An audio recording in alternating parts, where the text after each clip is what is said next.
Good morning. BSc part first विविक्त गणित discrete mathematics paper first, जिसमें आर्टिकल चल रहा था ग्राफ थ्योरी। ग्राफ थ्योरी की कुछ एक डेफिनेशन बता दी थी। नेक्स्ट डेफिनेशन लीजिए, सम तथा विषम शीर्ष। यदि कोई शीर्ष जिसकी कोटि सम पूर्णांक है सम शीर्ष कहलाएगा। इसी प्रकार यदि जिसकी कोटि विषम शीर्ष है, विषम पूर्णांक है, वह विषम शीर्ष कहलाएगा। तो ये इवन और ऑड वर्टेक्स की डेफिनेशन नहीं लिख रहे, वैसे ही आप समझ लीजिए। ठीक है, नेक्स्ट अपन मेन डेफिनेशन ले रहे हैं, दिष्ट graph, directed graph. Directed graph से पहले आपको जैसे डायरेक्टेड ग्राफ, पहले डेफिनेशन लिख लीजिए। डायरेक्टेड ग्राफ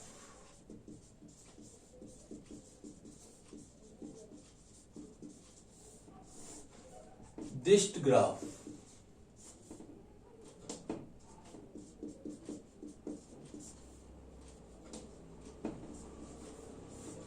यानी कोई डायरेक्शन भी आपको दी हुई एक तरह से आपको, जैसे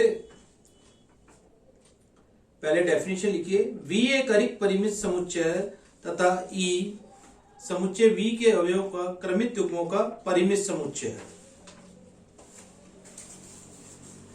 जो ग्राफ की डेफिनेशन है वही डेफिनेशन है, केवल आपके पास क्रमित युग्म आ जाएगा। ठीक है, यदि V अरिक्त समुच्चय है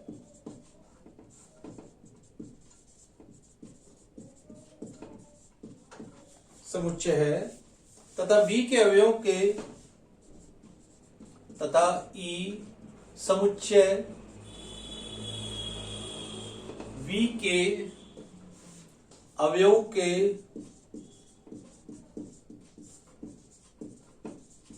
क्रमित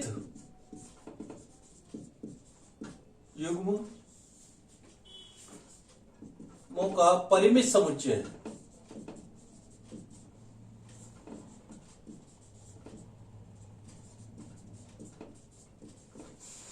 तो संरचना G बराबर B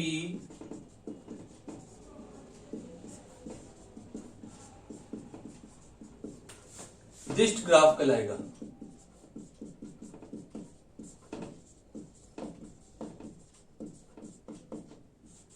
तब संरचना G बराबर B दिष्ट ग्राफ, इसको डायरेक्टेड ग्राफ और डाइग्राफ भी कहते हैं, शॉर्ट फॉर्म में डाइग्राफ, दिष्ट ग्राफ कहलाएगा। ठीक है, अब मेन चीज है इसमें, सबसे पहले अपने को इसको एक और दिष्ट को U तथा V के क्रमित युग्मों को निरूपित करती है। इसे हम शीर्ष U से शीर्ष V पर दिष्ट कोण भी कहते हैं। एक तरह से शीर्ष U से शीर्ष V पर दिष्ट कोण द्वारा भी प्रदर्शित करते हैं। ठीक है, अब पहले अपन मेन चीज इसमें आते हैं, जिसमें कैसे उसकी डायरेक्शंस को डिफाइन करने हैं। उससे पहले उसमें दो डेफिनेशंस और हैं, आदि शीर्ष, इनिशियल वर्टेक्स, इनिशियल वर्टेक्स, आदि शीर्ष।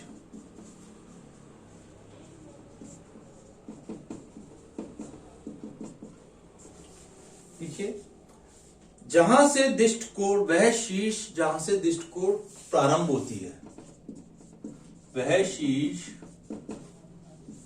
जहां से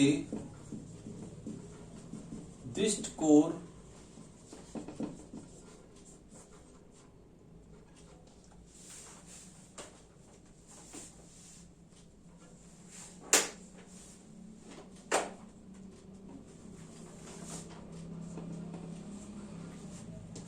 प्रारंभ होती है,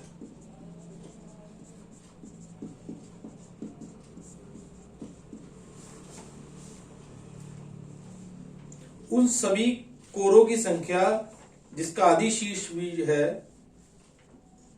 देखिए, उन सभी कोरों की संख्या, इसी में लिख रहे हैं, उन सभी कोरों की संख्या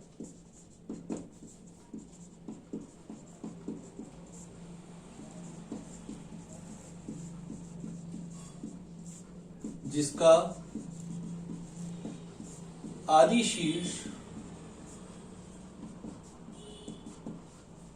शीर्ष भी है वह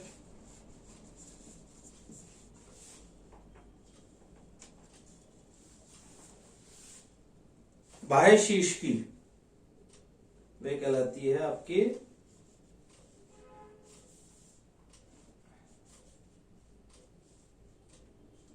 बाह्य कोटि। बाह्य शीर्ष की उन सभी कोरों की संख्या जिसका आदि शीर्ष भी है, वह उस शीर्ष की बाह्य कोटि आउट डिग्री, वह उस शीर्ष की थोड़ी हिंदी में लैंग्वेज आप देखिए, बाह्य कोटि अर्थात आउट डिग्री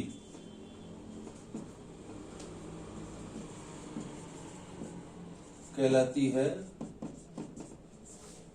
इसे V+, इसे डिग्री V+ द्वारा प्रदर्शित करते हैं।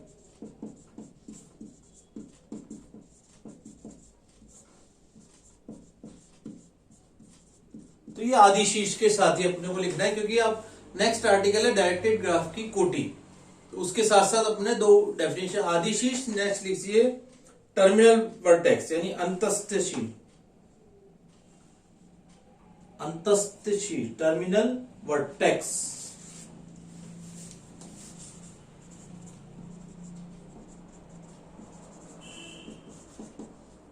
अंतस्थ शीर्ष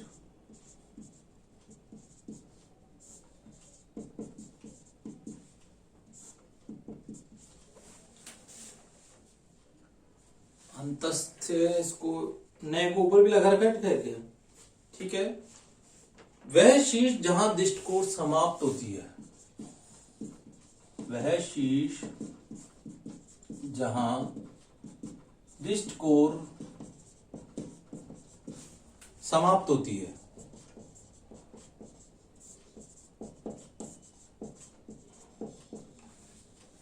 अब उसी में उन सभी कोरों की संख्या जिसका अंतस्थ शीर्ष भी है, उस शीर्ष की अंत्य कोटि, उन सभी कोरों की संख्या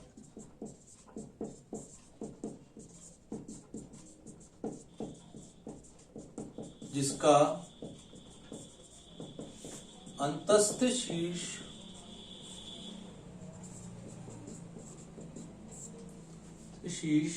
भी है, उस शीर्ष की अंत्य कोटि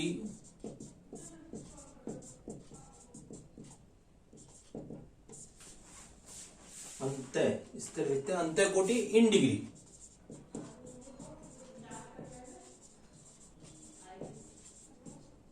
इन डिग्री कहलाती है।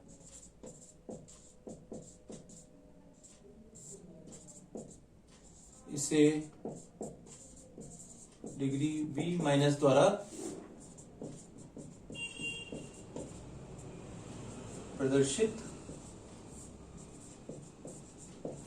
करते।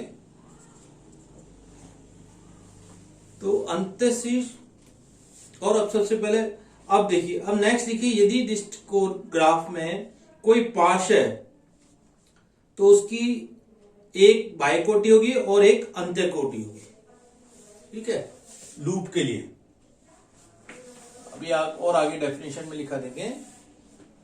पाश के लिए यहां लिख लीजिए, पाश के लिए उस शीर्ष की एक अंतस्थ शीर्ष होगा, आदि शीर्ष होगा तथा एक अंतस्थ शीर्ष।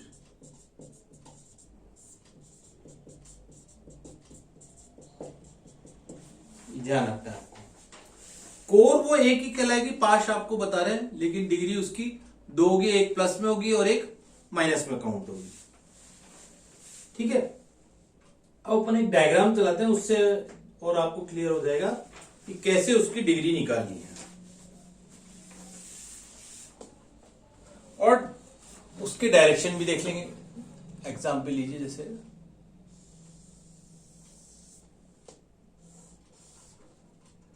एग्जाम्पल, ठीक है, एक डायग्राम बना लेते हैं।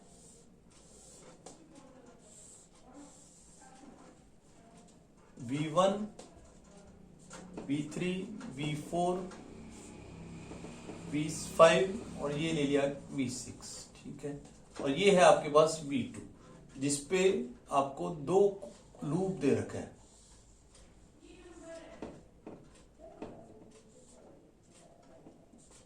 और यहां पर एक समांतर कोर भी दे रखी है, ठीक है। V1 और V2 के मध्य एक समांतर कोर भी है, V2 पर 2 लूप दे रखे हैं। अब सबसे पहले अब डायरेक्शन भी आपको दे रखी है, तो डायग्राम थोड़ा सा चेंज कर लेते हैं। ये उसका पुराना एग्जाम्पल का जिसमें डायरेक्शन नहीं दी हुई थी। हम नेक्स्ट डायग्राम लेते हैं। ये आपको सिंपल डायग्राम था जिसमें आपको डायरेक्शन भी दी हुई होगी।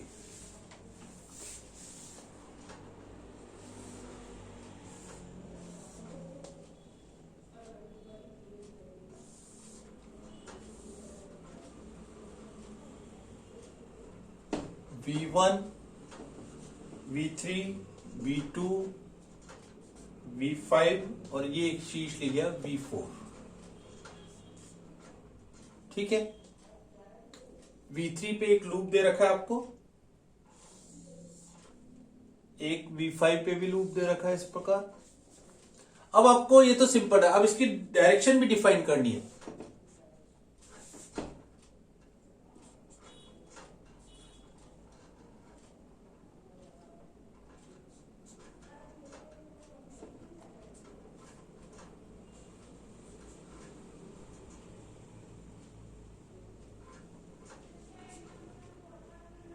और एक इसमें समांतर कोर भी दे रखी, ठीक है।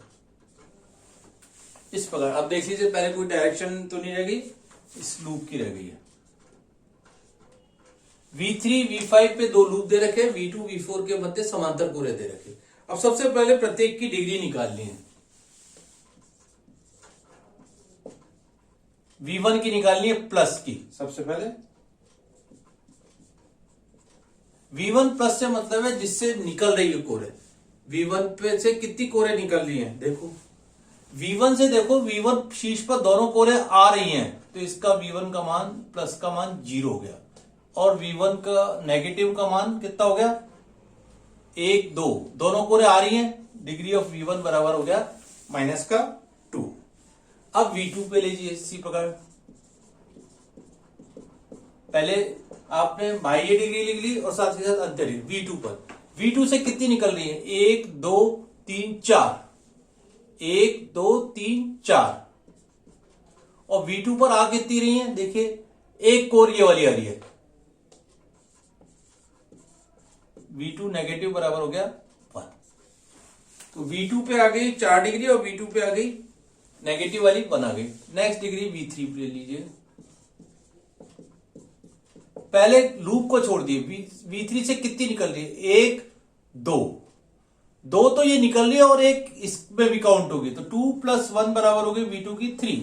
इसी प्रकार डिग्री V2 V3 की माइनस में देखिए पहले कितनी इसके पास आ रही है, एक तो ये आ रही है और एक उसकी काउंट होगी, ध्यान रखना किसकी, पाश की। तो 1 और 1 2 होगी V3 की, ठीक है। ध्यान रखना है, एक पाश में एक इधर भी काउंट होगी और एक इसमें भी काउंट होगी, V3 की होगी। V4 पे आ जाइए,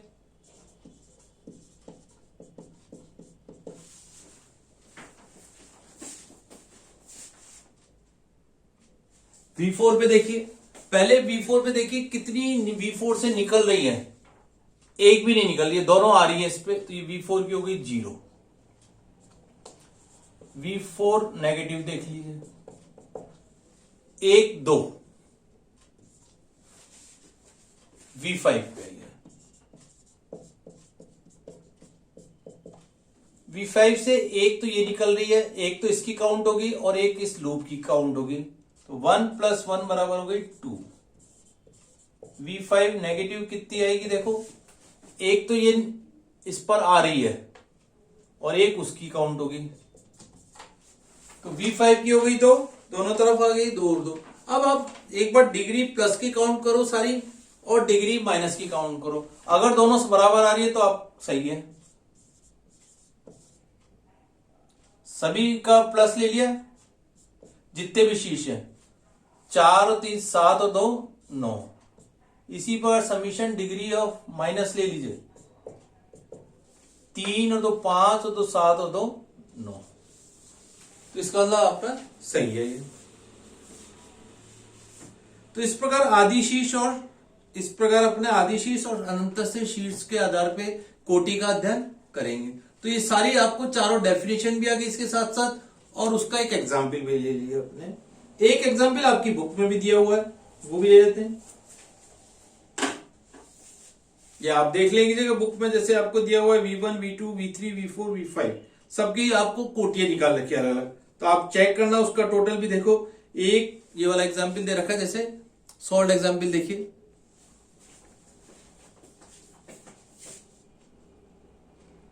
V1, V2, V3, V4, V5 का, और दोनों की डिग्रियों का टोटल चेक करो।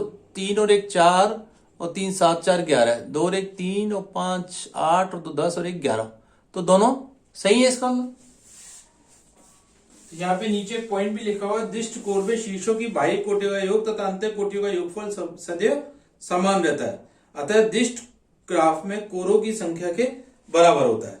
कोरों की संख्या देख लीजिए यहाँ पे कितनी है, आपको पता है पांच हमेशा एक में काउंट होगा। 1 2 3 4 5 6 7 8 9, टोटल कितनी कोर है, अर्थात कोरों की संख्या भी कितनी है, 9।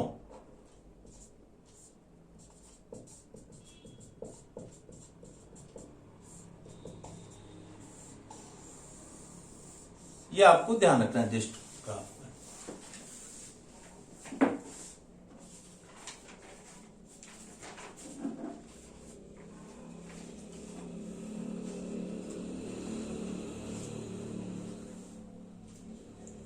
एक एग्जाम्पल आपको ये होगा, एक आप बुक वाला देख लीजिए, चाहे तो अपन कर भी सकते हैं नेक्स्ट उस पे। नेक्स्ट उससे पहले इसमें 3 डेफिनेशन और हैं आपके पास। शीर्ष की कोटि की डेफिनेशन यहां पे आ गई है, ये है कोटि, शीर्ष की कोटि की डेफिनेशन है ये, और ये यहां पे लिख सकते हैं बाह्य कोटि, आउट डिग्री।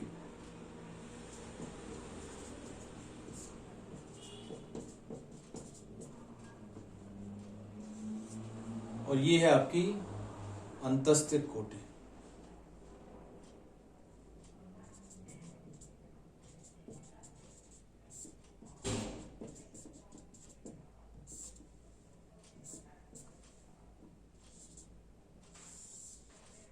इसकी डेफिनेशन है अंतस्थ कोटि की, और ये बाह्य कोटि की। ठीक है, नेक्स्ट लीजिए, पहले इसमें एक थ्योरम और एक छोटी सी वो कर लेते हैं साथ के साथ।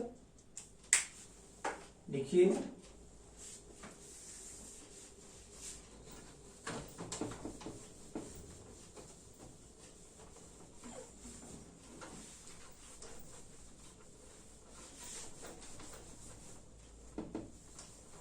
आपको बता रहे हैं ग्राफ का चैप्टर सबसे इंपॉर्टेंट है, क्योंकि आपके इसमें तो क्वेश्चंस भी ज्यादा आएंगे और छोटा चैप्टर है।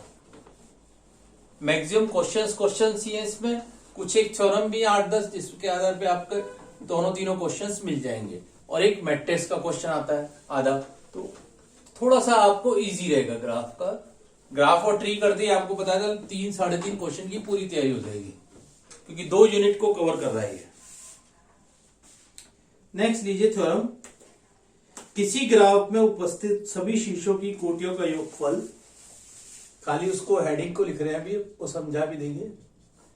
किसी ग्राफ में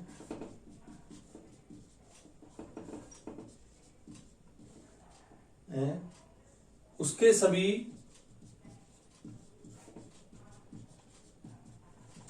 सभी शीर्षों की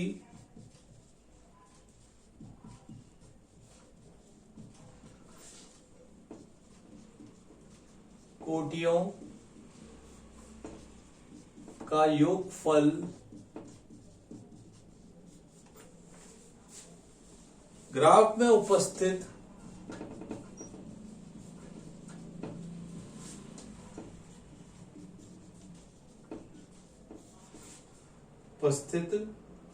कोरों की संख्या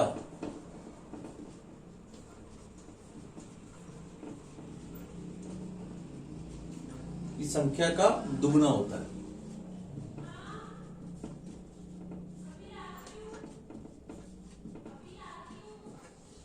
अर्थात इसको ऐसे भी लिख सकते हैं, degree of v is equal to twice of e, where v is element of v।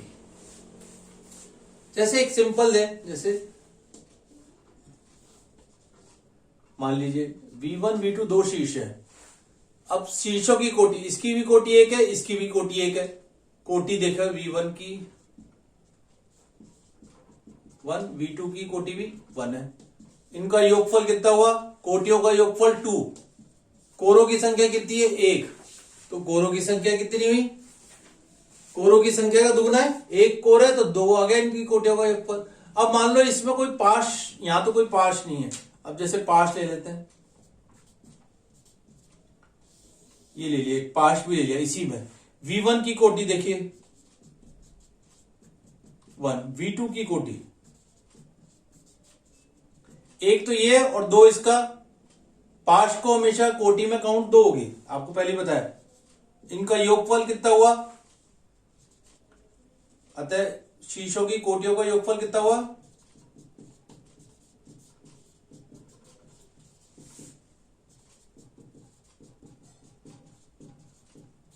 4। कोरें कितनी है? एक कोर तो ये है, और पाश को हमेशा एक कोर में काउंट करते हैं, तथा कोरें कितनी है? उसका दुगना हो गया। तो इस प्रकार आप देख रहे हो कोर को हमेशा, जैसे इसमें भी कोर को आपने कितनी है, तो कोर एक, लेकिन शीर्षों में दोनों में काम आ रही है। तो यही आपको लैंग्वेज की फॉर्म में यहां पर लिखना है। देखिए जैसे माना जी एक ग्राफ है, ग्राफ जी में प्रत्येक कोर के 2 अनंत शीर्ष होते हैं। जब हम शीर्ष जी में शीर्षों की कोटियों का योग करते हैं तो प्रत्येक कोर की गणना 2 बार होती है। ठीक है। यद्यपि ग्राफ में यदि कोई पाश है तो अनंत शीर्ष एक ही होते हैं, तथा ध्यान रखना है पाश की गिनती हमेशा 2 बार होगी। अतः सभी शीर्षों की कोटियों का योगफल ग्राफ जी में उपस्थित कोरों की संख्या का दुगना होता है। तो ये तो एक जनरल आपका पॉइंट है जो कि आपको आगे याद रखना है, इसलिए आपको ये मेन हेडिंग याद रखना है। और इसका एक एग्जाम्पल, 2 एग्जाम्पल बता दिया। अब इसको लैंग्वेज की फॉर्म में आप किताब से देख लीजिए। नेक्स्ट मेन थ्योरम जो आ रही है आपकी,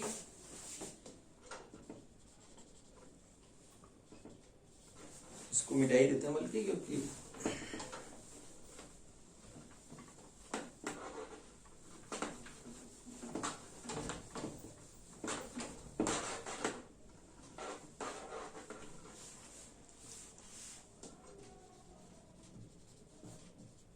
ये 3 बार आई हुई है, 3 से 4 बार आ गई है बल्कि।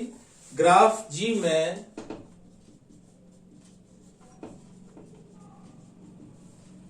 विषम कोटि के शीर्षों की संख्या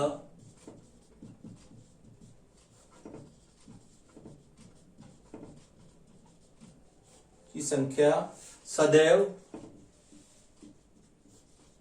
एक समपूर्णांक होती है।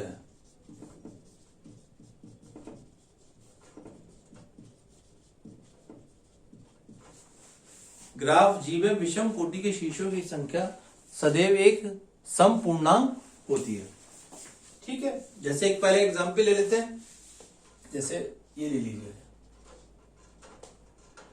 अब पहले विषम कोटि के कितने शीर्ष है? देखिए इसकी कोटि 2 है, इसकी 1 है, और इसकी के विषम कोटि के ये शीर्ष है v2 और v3। तो इनका योग करोगे तो क्या हो गई? संपूर्णांक हो गई। इसी प्रकार ये तो 3 के लिए मान लीजिए 2 पॉइंट ले लिया।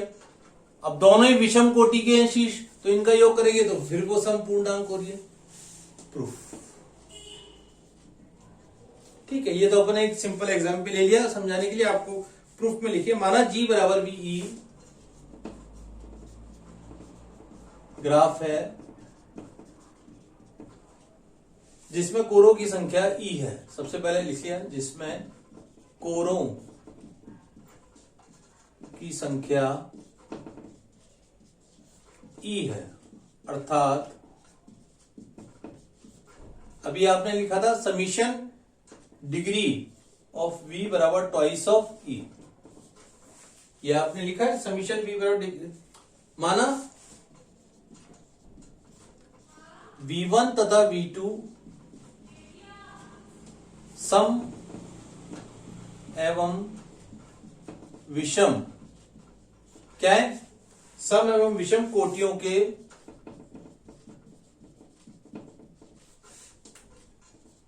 शीर्षों के समुच्चय को निरूपित करते हैं। शीर्षों के समुच्चय को निरूपित करते हैं। ठीक है। V1 कह रहा है आपको सम का, अर्थात V बराबर दे रखा है V1 यूनियन V2। ये आपको दे रखा है क्योंकि V1 आपने सम को देखा है और V2 विषम को दिया हुआ है, अर्थात degree of V1 plus summation degree of V2 is equal to क्या हो गया? ट्वाइस ऑफ E, क्योंकि इनका योग क्या है? दूना है। अब आप क्या कह रहे हो? ये एक सम राशि है, ये भी एक सम राशि है। आप देखिए जैसे 2x plus 6 is equal to मान लो 8, 2x plus y is equal to लिखे हैं 8, यस 8 लिख लीजिए मान लो। अब x का मान तो मान लो E1 कह दिया, मान लो x का मान 2 ही है, 1 है। x E1 1 था तो आपने देखा ये भी E1 है, तो y का मान क्या आएगा? हमेशा E1 आएगा। अगर x E1 है तो और ये भी E1 है तो y का मान हमेशा E1 आएगा। इसी प्रकार अपन यहां लैंग्वेज फॉर्म में लिखेंगे, इस समीकरण 3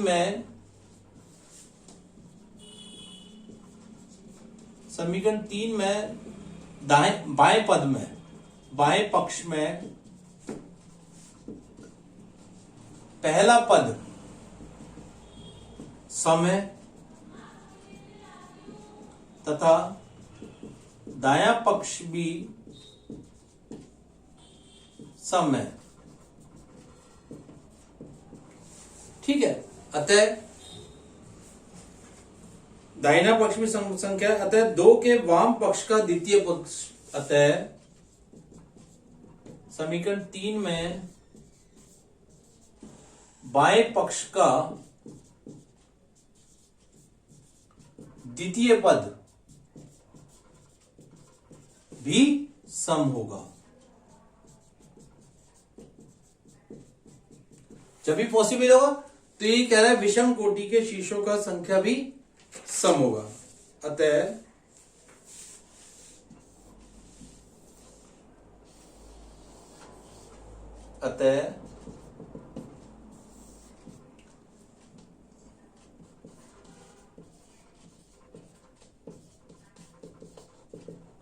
सम संख्या, यही आपको प्रूव करना है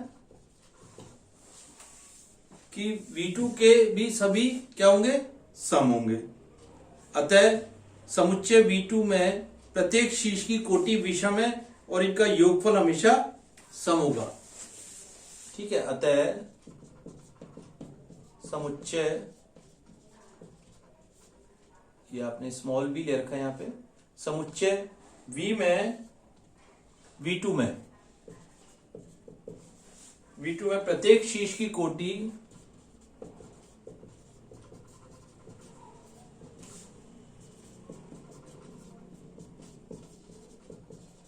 विषम है तथा इनका योग तथा कुल पदों की संख्या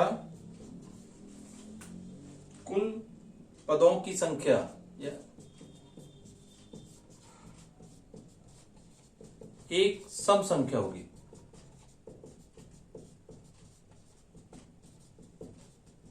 यही आपको प्रूव करना है कि विषम कोटि के शीर्षों की संख्या भी सदैव एक सम पूर्णांक होती है। तो इस तरह से ये इंपॉर्टेंट एक थ्योरम की है जो कि 3-4 बार आपकी आई हुई है।